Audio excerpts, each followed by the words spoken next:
All right, 1 Samuel chapter 17. This is probably one of the absolute most popular sections of the Old Testament ever.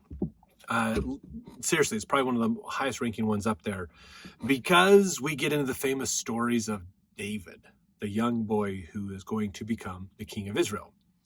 So Israel and the Philistines engage in war. Goliath of Gad, a giant, defies Israel, challenges any Israelite to personal combat. David goes against him in the name of the Lord. David slays Goliath with a sling and a stone. Israel defeats the Philistines. So the famous story, we've all heard David and Goliath, literally and metaphorically. It's a huge story. Again, probably the most popular story out of the Old Testament. And that's what we get to talk about today. Super excited. All right, verse 1. Now the Philistines gathered together their armies to battle and were gathered together at Shoko, which belongeth to Judah, and pitched between Shoko and Azekah in Ephes Damin. So that's giving you an idea of where they're located. Basically, this is not far from Bethlehem, kind of a west-south or west-southwest direction from Bethlehem and that area. It's an area that's controlled by Judah. So the Philistines are coming up into the land that Judah controls, basically. Verse 2, and Saul and the men of Israel were gathered together and pitched by the valley of Elah and set the battle in array against the Philistines. And the Philistines stood on a mountain on the one side, and Israel stood on a mountain on the other side. And there was a valley between them. So the two armies are matched up, and they're going to battle, basically. But this seems like a different kind of battle here, but this is actually not uncommon, and we've seen it a little bit more in the past in the Old Testament. We've seen this kind of happen before.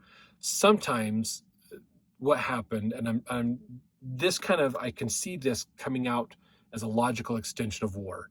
Two armies come together, and they're all standing there going, okay, look, here's the deal. We're going to run down to the middle of this valley and start clashing and fighting with each other, and it's going to turn nasty, and it's going to get bad, and a lot of us are going to die. But do we really need to all die for this? Do we really need to do this?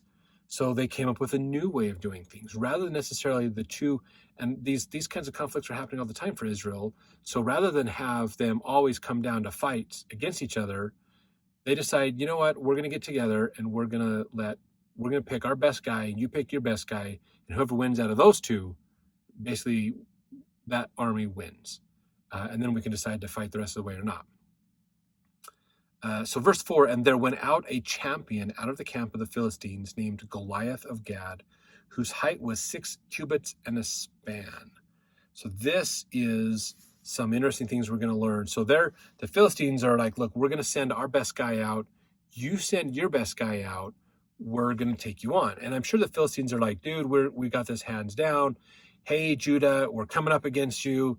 They're probably using the process to their advantage, believing Israel is not going to have anybody the size of this dude.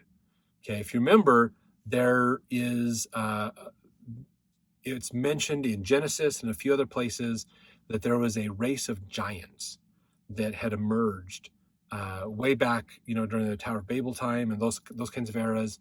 And there's even some in Enoch's day, in fact, as well. But they had this one race that was just super tall people. And they settled. Most of them were destroyed when Israel went into Canaan with Joshua. But not all of them died. Some of them spread up into the other lands and mingled with other tribes, and the Philistine was one of those. So Gad is a Philistine city, which is where Goliath is coming from, but it's also an area where some of the remnants of these giant nations of giants went to. And so he's probably a mix genetically of giants and Philistines, those two races basically. But he's a big dude, really big dude. So 6 cubits in a span. So that's basically 9 feet 9. I'm not going to go through the measurements and things. You can. Old Testament student manual has them all in there. He's basically 9'9".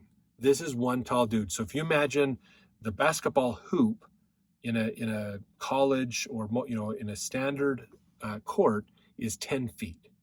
Okay, He's what, 3 inches shorter than that? So you just go from the hoop of a basketball down 3 inches, and that's how tall Goliath was. That's a big dude. That is a big guy. In fact, his armor weighed probably, they estimate, somewhere around 150 pounds just for the armor. So an average person, I mean, that's not conducive. It's just a lot of weight, basically. For some guys back then, especially because they didn't, ate 1 or 2 meals a day, 150-pound armor is like doubling your weight, basically. So this is a big dude. Goliath is a big guy. In the Bible commentary, Clarke has a comment on this. He says, our word champion comes from campus, the field. Champion is he properly who fights in the field, i.e. in camps. A man well skilled in arms, strong, brave, and patriotic. But is this the meaning of the original ish habbenayim, a middleman, the man between two? That is, as here, the man who undertakes to settle the disputes between two armies or nations. So our ancient champions settled disputes between contending parties by what was termed camp fight, hence the campio or champion. So this is where we get the word champion from, is this idea of two guys coming together to duke it out and settle the dispute for everybody, basically. So this is where champion comes from. Kind of a cool idea. Makes sense when you think about it in the boxing world as well. And probably that's why they also used it in gladiator times, also in Rome. So verse 5, he had a helmet of brass upon his head, and he was armed with a coat of mail. So mail is a chain mail, basically. So it's basically a bunch of metal rings interlocking with each other, and it forms this armor that is really hard for an arrow to penetrate. It stops arrows usually, which is good. But it makes it very flexible. So instead of having just a big plate of metal that stops the arrows and the rocks and things, but it's rigid, this is something that is flexible and moves around, basically. So that's a chain mail, a coat of mail, and the weight of the coat was 5,000 shekels of brass. And he had greaves of brass upon his legs and a target of brass between his shoulders. And the staff of his spear was like a weaver's beam, and his spear's head weighed 600 shekels of iron, and one bearing a shield went before him. So his armor weighed about 150 pounds. His staff, basically the spear, was probably at least 20 pounds. Can you imagine trying to huck 20-pound spear at somebody or hold it horizontally? That is heavy. I mean, for Goliath, he's a big dude, so 20 pounds is probably par for him. But for an average person, that's a heavy spear. That's going to take a lot to carry. Verse 8, he stood and cried unto the armies of Israel and said unto them, why are ye come out to set your battle in array? Am not I a Philistine, and ye servants to Saul? Choose you a man for you, and let him come down to me. This is, and this is probably, the Philistines are probably getting their enjoyments out of this after the whole Samson debacle, that they have a strong champion. They have somebody that's probably nowhere near as strong as Samson was, but somebody who's like that, and it's now on the Philistine side. So the Philistines are probably going, the tables have turned, we have the victory, we're going to win, we have the competitive advantage over Israel. So they're going to flaunt it, basically, and use it to ruin Israel. So verse 9, if he be able to fight with me and to kill me, then will we be your servants. But if I prevail against him and kill him, then shall ye be our servants and serve us. So that's the terms of the deal. If I win, you guys are servants to us. We take you back over like we have in the past. If you win, we'll be your servants, basically. Now, the Philistines, again, I really think the Philistines have stacked the deck. They're really trying to make sure that they can guarantee a win here without having a loss of a lot of people in some of the bloody battles that they've had in the past. So Goliath is giving them this competitive advantage that is helping the Philistines believe we can basically win a war against Israel without having to do a lot of unnecessary fighting, and we could make this work. So That's, I believe, where they're coming from. Now, Israelites are going, we're screwed. There's no way we're winning this. Who in the world could defeat him? There's no way. The best way out for us is to literally just fight against the Philistines directly and hope we win, because there's no way we're winning against this guy. But they don't want to have to fight and die, so they're probably trying to delay it and hem and haw and hopefully delay the inevitable as far as they can. So if you have, I'd love to hear your thoughts and comments in the comment section. What do you think is going through the minds of Israel and the Philistines at this time as well? So let's get into here and learn what happens. So verse 10, and the Philistines said, I defy the armies of Israel this day. Give me a man that we may fight together. So they're being called out. Israel's being called out, basically. And Saul, verse 11, when Saul and all Israel heard those words of the Philistine, they were dismayed and greatly afraid. Saul is the king, so in a way, there's some logic that he has an obligation to defend his people and do this. If no one else is willing to step up, it probably falls to Saul to go do this. Saul's not looking forward to this because he knows there's no way he's winning.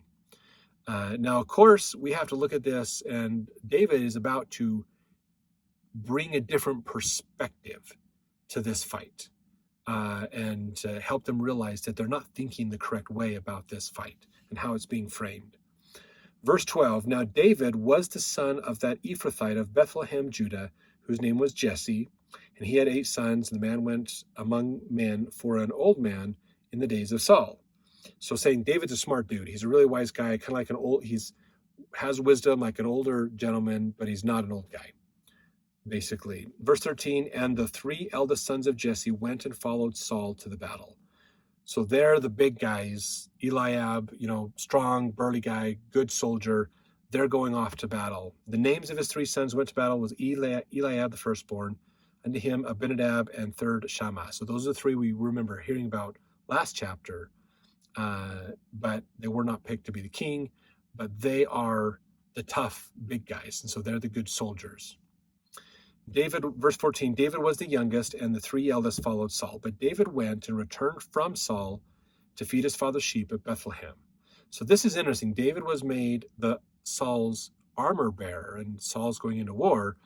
But David also has responsibilities at home, so he is giving a leave of absence to go home and deal with his responsibilities there, as well as helping Saul in battle. Verse 16, the Philistine drew near morning and evening and presented himself 40 days. So again, there's a delay tactic here. The Philistines are going, come on, anytime, we're waiting, come on. We're just going to stand here and taunt you and threaten you, basically. And Israel's not putting anybody forward. We don't know. Now, granted, we don't know if anybody did step forward to fight him, and maybe there were several that did and died. We don't know for sure. We know that this went on for 40 days, and Israel's delaying. They're doing this delay tactic kind of thing. Oh, we're getting there. Hold on, probably is what's going on. Verse 17, and Jesse said unto David his son, take now for thy brethren an ephah of this parched corn and these 10 loaves, and run to the camp to thy brethren. So he's saying, let's get this over. Take your brothers some food. Now, an ephah was a dry measure.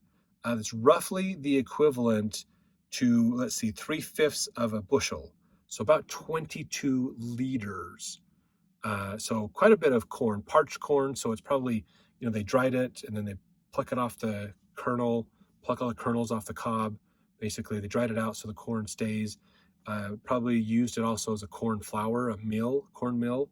But he says, take this parched corn. So they could be ears of corn that have been dried to survive so they don't get moldy. Take them to your brothers so they have some food. Take them some loaves, some bread.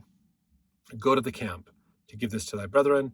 Verse 18, and carry these 10 cheeses unto the captain of their 1,000, and look how thy brethren fare, and take their pledge. So now Jesse is telling David, go, take this to your brothers, take this to the leaders of your brothers to be nice to them, and join them in battle. Join them, basically, take their pledge. Verse 18. Okay, now verse 19, now Saul and they and all the men of Israel were in the valley of Elah fighting with the Philistines. So it sounds like maybe they said, nope, we're just going to fight. We're going to go at it. Verse 20, or maybe what actually most likely what it means is they're not fighting necessarily with them, but just kind of going back and forth, but not really getting anywhere because Saul and the Israelites are delaying the inevitable. Verse 20, and David rose up early in the morning and left the sheep with a keeper and took and went as Jesse had commanded him. And he came to the trench as the host was going forth to the fight and shouted for the battle. So he's in there and he's going forth to fight, to do things. Verse 21, for Israel and the Philistines had put the battle in array, army against army. So this tells us right here that Israel finally decided we're not dealing with, we're better off fighting Israel. We're fighting the Philistines in the whole rather than fighting this giant. Basically, we know we're going to lose to the giant, so we're hedging our bets and not fighting the giant, but hoping we can still win against the Philistines in a more traditional battle.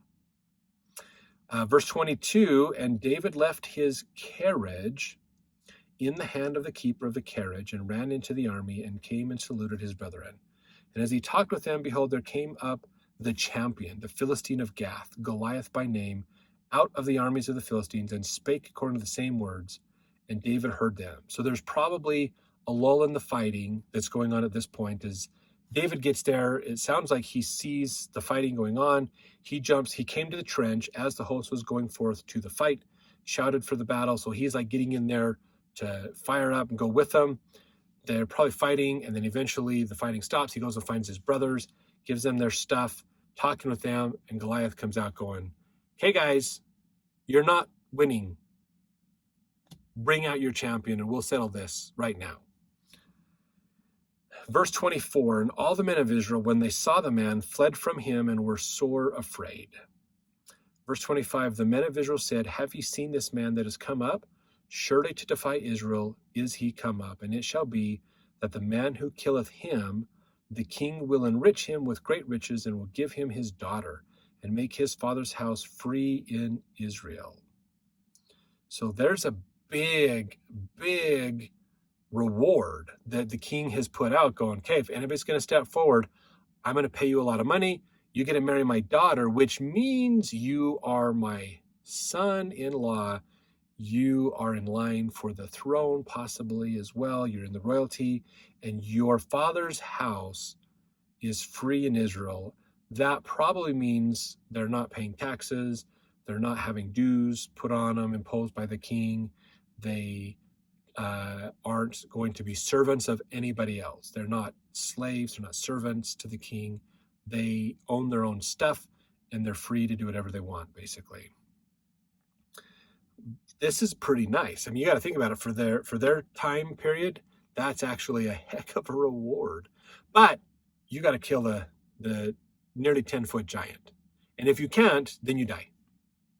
That's the alternative. You win or you die. If you win, we're going to give you all this great stuff. So I think, the fact that there was probably nobody really winning this or going forward, there's probably a lot of people going, it's not worth it. I'm not dying over that. It's cool, but I'm not confident I'm going to make it to the other end and enjoy that benefit. So they're just saying, well, I'd rather stay alive right now than die against Goliath, which makes sense. I think there's some logic in that. So verse 26, and David spake to the men that stood by him, saying, what shall be done to the man that killeth this Philistine, and taketh away the reproach from Israel? For who is this uncircumcised Philistine that he should defy the armies of the living God? So David comes in here and he says, basically, guys, what's going on with all of this that's happening? And they're like, oh, if you tell this, oh, well, this is great, but why isn't anybody going forward? I mean, why is this one man, yes, he's a big guy, but why is he holding back the armies of God? That's what he said, the armies of the living God, not just any God, the God. God is on our side. He is here to help us. We are his army. He will support us. Why are we afraid of this jerk? Why don't we deal with him? If God is on our side, we cannot lose no matter what. So why aren't you guys doing this? And he's pointing out a whole different perspective of what's really going on here, because everybody else is looking at this from a more mortal standpoint going, I can't fight that guy. There's no way. If he's got a sword and a shield and I've got a sword and a shield, no way. The guy's, I mean, he's got a spear. He can get me. He's got a reach. I'm not going to get close enough to him. If I'm measuring it up on physicality, there's no way I'm going to win. They've mentally blocked themselves into losing this battle. And they know that, so they're not willing to go into it. They're trying to find a way around it. And David says, no, you're looking at this all wrong. It doesn't matter our outward appearance. God is with us. That's all that matters. So it's a whole nother perspective that David is bringing to this fight, basically, to help Israel. Verse 27, and the people answered him after this manner, saying, so shall it be done to the man that killeth him. Basically saying, this is what's going to happen. You get all this grand stuff if you kill Goliath. Verse 28, and Eliab, his eldest brother, heard when he spake unto the men. And Eliab's anger was kindled against David, and he said, why camest thou hither? And with whom hast thou left those few sheep in the wilderness? I know thy pride and the naughtiness of thine heart, for thou art come down that thou mightest see the battle. So Eliab is David's oldest brother. And Eliab's going, Dave, what are you doing here? What's going on? Why aren't you tending the sheep? Why aren't you fulfilling your chores, your obligations? I know you have a heart to battle, okay? David seems to have this heart kind of like Steve Rogers for Captain America. You know, that whole, I can do this all day long. I fight against wickedness. I fight against injustice. David has this passion for fighting against the people who are trying to destroy their livelihood and their things. The problem is from a physical standpoint, David doesn't have the stature to fight. He's not the big burly guy. He's the small guy. This is kind of a Rudy connection. If you remember the movie Rudy about the young man who got on with Notre Dame of football, has zero. Rudy Rudiger, who is LDS actually, joined the church several years ago, from what I understand. Rudy Rudiger is not a football player. Like when you think of football players, Rudy Rudiger's size and stature is not what you're thinking of. But his passion was so strong that they couldn't stop him. That's what got him the fame that he got. He wouldn't stop pushing, wouldn't stop working. His passion was greater than the physical stature of all the other guys on the team. And so Eliab is like putting David in his place. You're the little brother. You have responsibilities at home. Stop trying to play with the big kids. Basically, I know you want to. You have this passion and drive to fight, to be scrappy and do these things. But this is not for you. So this is Eliab trying to put David in his place and push him aside, ignoring the passion that David has for this. Verse 29, and David said, what have I now done? Is there not a cause?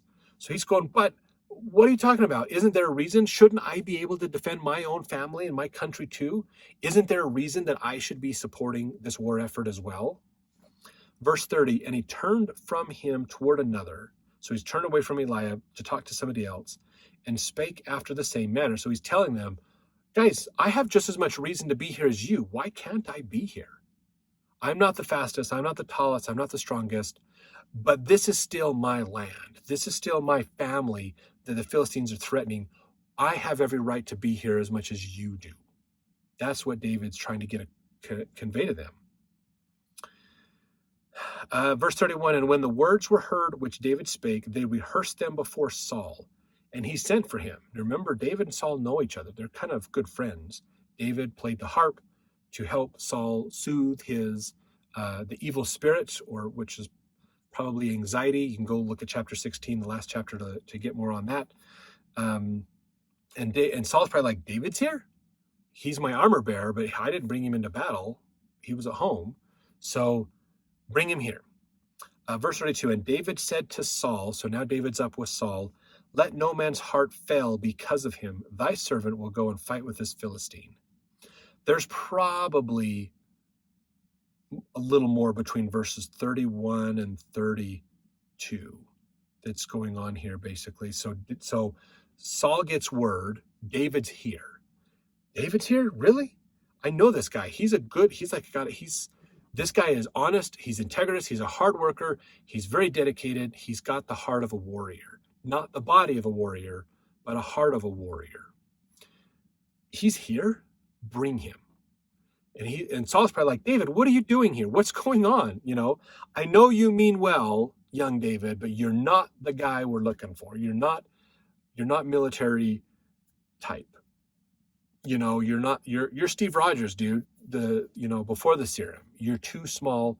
You don't qualify. And David's like, what are you guys worried about? You guys are all freaking out and worried about this guy.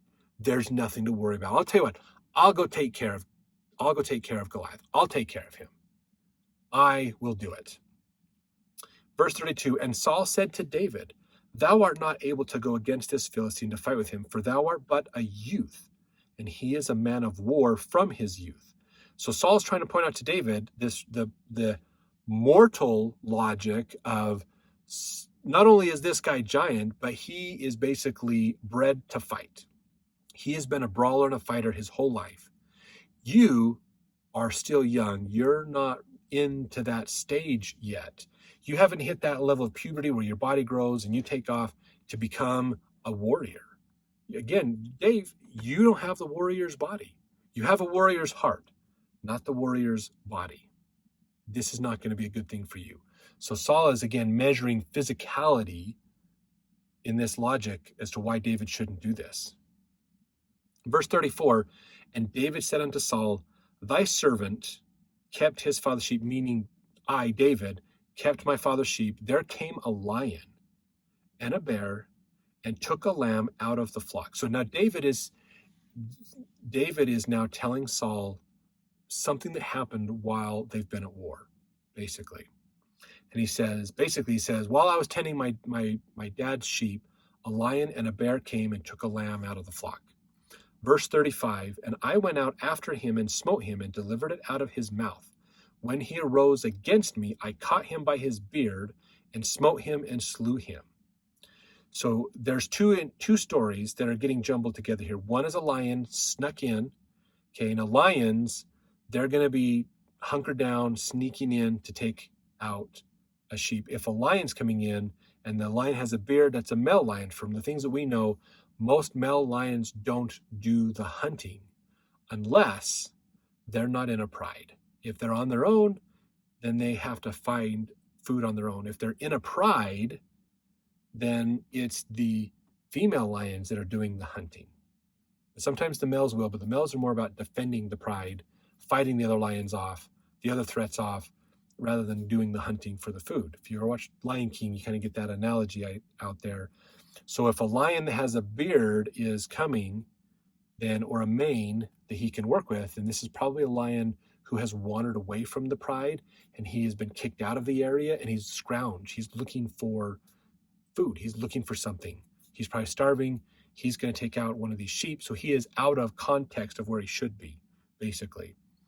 And that's why he found these sheep. So David saw him, crap, lion's got my dad's sheep. And so he chases him down, as he says here. I went out after him and smote him. So he chases him down and he smote him. Now, does that mean that David outran the lion? No. What it means is David, because slings were a very common tool back then for shepherds to use because they could reach. And it was basically this long strands of leather. Usually, sometimes they would be hair or other things, but usually long strand of leather with a little pouch at the end that you would put your rock in, and then you fling it around and let go of one side of the sling. Sometimes these slings would actually come where you tie one end to your finger and then hold the other end, and you flip it around, and then you let go of the one end, and the other end stays to your finger. And so as it releases, as the sling lengthens out and releases, that rock takes off. And these guys would do this all the time. Anytime a coyote came by or a wolf or somebody, they get their sling out and then fling it and hit him, or either hit the animal or hit near the animal to scare him, to keep him away. They didn't have to chase him down because they could reach farther, faster with the sling. But David went out after him, so the lion got the lamb, and he smote him. So he probably flipped that, hit that lion, bam, the lion dropped the lamb and left, because now the lion's being attacked, basically. And when he rose against me, so he probably hit that lion pretty good with a rock, injured the lion. Lion dropped the lamb. Lamb got out of there. He was able to get him out, and the lion decided to turn on David. To go, well, if I'm not going to get the lamb, you're going to fight me. I'm going to take you on. So the lion went after David. David caught him by the beard, probably as he jumped at him, turned, grabbed it, and slew the lion. And then he says here, verse 36, thy servant slew both the lion and the bear. Probably not in the same story. Again, these are two stories, two incidences that have happened. And this uncircumcised Philistine shall be as one of them, seeing he hath defied the armies of the living God. So David has a little bit of faith-building context to help him in this challenge with Goliath, because he dealt with a lion, he dealt with a bear, and he won. Okay, the bear honestly probably wasn't very sneaky. The bear just lumbered in, grabbed it, and left. And David had to go after them, basically. So, but the thing is that David didn't back down in defending against the lion or the bear. He didn't just go, oh, well, that's too bad. Chalk it up to a loss. I'm not going after that lion. Not worth my life. He did, and he won. So now he goes, look, if I could do that, that prepared me. Those were challenges. Those were hard times, but it prepared me for the next challenge. So good lesson. Sometimes we are being challenged with small challenges because there's a bigger challenge that we're going to need help with, and God is building us and preparing us for the bigger challenge. So, and again, David's got this whole different philosophy of, why are you worried? If God is on your side, why are you worried? Because while Goliath is bigger than the average Israelite, Goliath is not bigger than God. That's the difference that David's bringing to this. So verse 37, and David said, moreover, the Lord hath delivered me out of the paw of the lion and out of the paw of the bear. He will deliver me out of the hand of this Philistine. So Saul said unto David, go, and the Lord be with thee. You got to admit, what are you going to say to that? You're the king, and this young man is telling you these stories of how you overcame a lion and a bear, and you're not afraid of this guy, and God's going to take care of you. All right, dude. Good luck. Go for it, man. Who's to stop the enthusiasm? You go do it. We'll see what happens. So, verse 38, and Saul armed David with his armor, and he put a helmet of brass upon his head, and he armed him with a coat of mail. And David girded his sword upon his armor, and he essayed to go forth, for he had not proved it. Now, what he means by this is basically, this is not David's armor. He's not used to fighting in this armor. So David's got this armor on. It's probably too big, a little too big for him, but they're like, well, if you're going to go fight, you need to put some armor on to protect yourself. Again, they're thinking mortal, not with God in there. And David said unto Saul, I cannot go with these, for I have not proved them. And David put them off him. He's like, this is too much. I can't do this. I can't fight with this. I don't know what to do with all this. This is crazy. Take it off. I'll go out there on my own. So verse 39, and David girded his sword upon his armor. And, we just read that. Sorry. And verse 40, and he took his staff in his hand and chose him 5 smooth stones out of the brook and put them in a shepherd's bag, which he had even in a scrip. Now, scrip is this little pouch where you can put food and rocks to throw and things like that while you're out there tending the sheep. And his sling was in his hand, and he drew near to the Philistine. So David's like, I can't do this. I'm going to put my sword on, that I know how to use my sword. I don't need armor. I didn't need armor for the bear and the lion, so I'm going to go without that. I'm going to get my sling over here because I use that against the lion and bear too, and I'm just going to go out like this. Same approach with the bear and the lion. I'm just going to go out that same way. So David walks out, going down into this valley to deal with Goliath. Verse 41, and the Philistine came on and drew near unto David, and the man that bare the shield went before him. So Goliath's coming out, meeting this guy, his shield bearers in front of him, bringing him out. Verse 42, when the Philistine looked about and saw David, he disdained him, for he was but a youth and ruddy and of a fair countenance. So the Goliath is like, what is this? This is what Israel is sending to me, basically. What are you talking about? This is a young man. He has a baby face. He's young. This is the best Israel can do? Are you serious? And I'm sure they're thinking, the Philistines are like, we got this in the bag. Holy crap. Battle-hardened giant with a young man who has no experience. Philistines have got this in the pocket. They're excited, I'm sure, about this. Okay, so verse 43.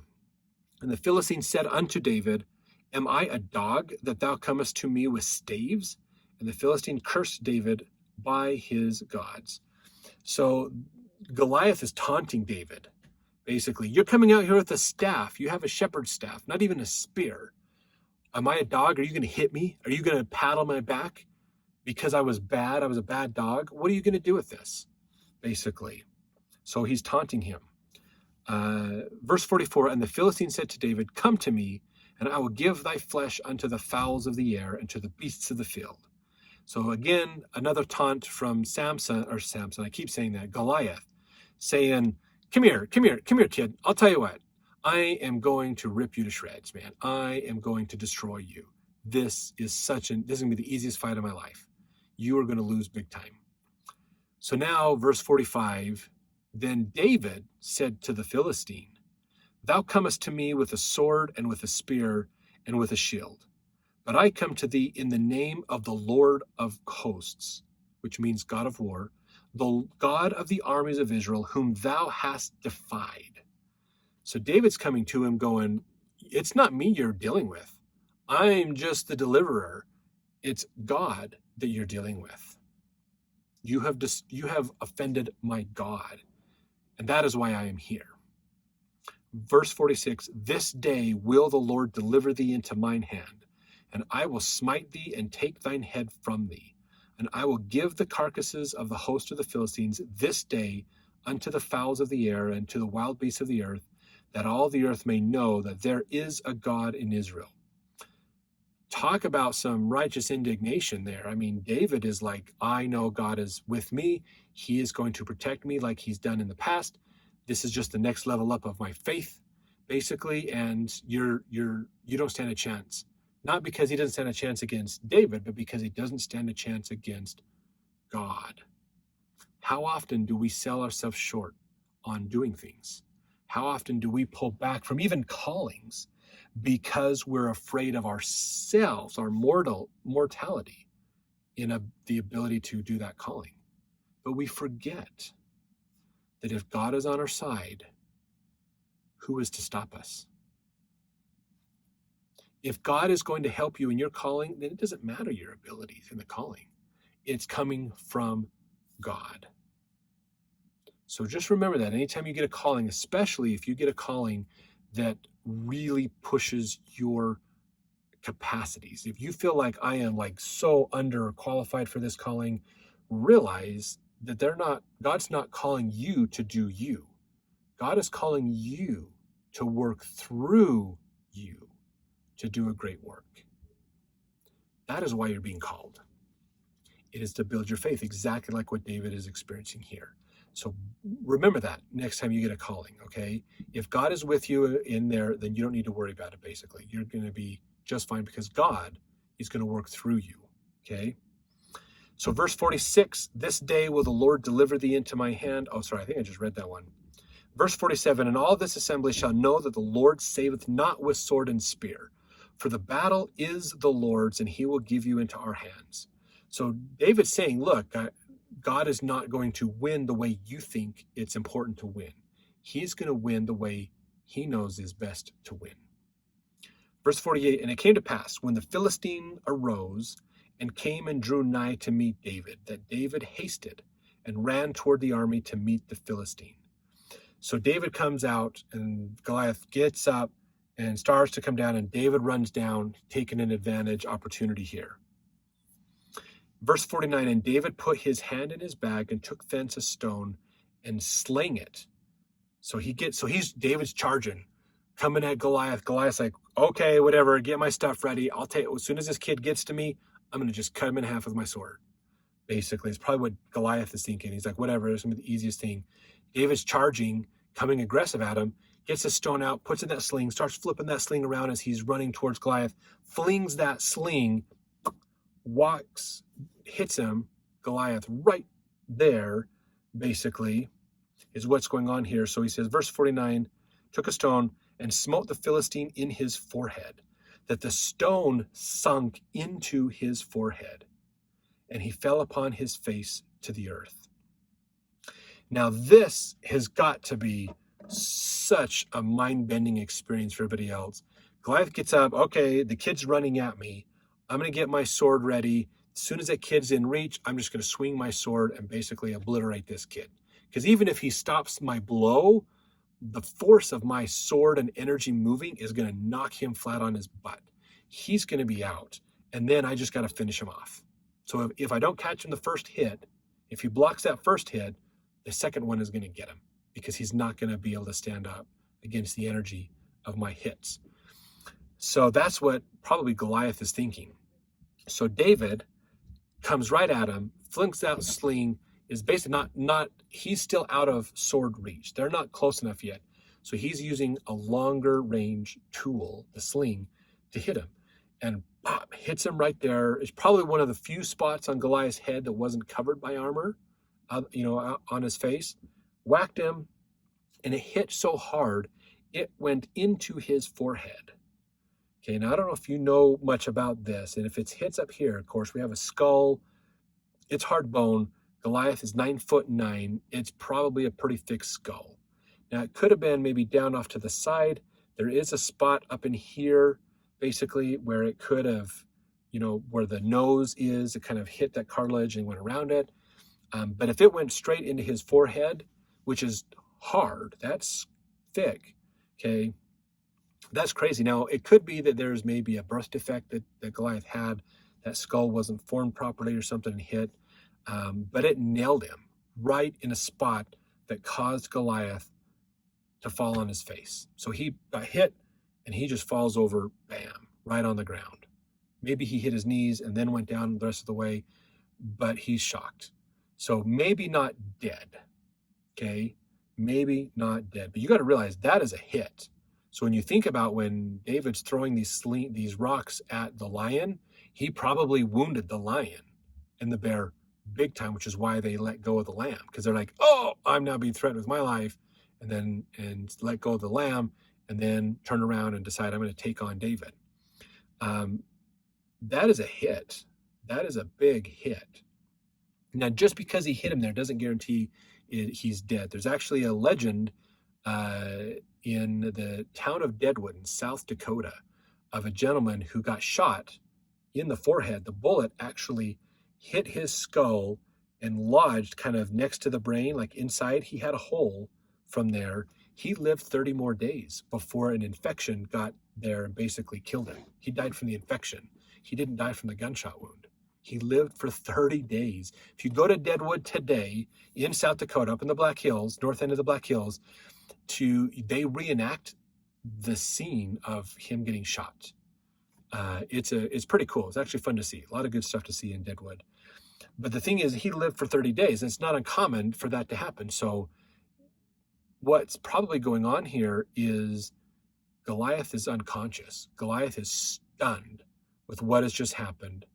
And he's knocked out, basically. He hits the ground.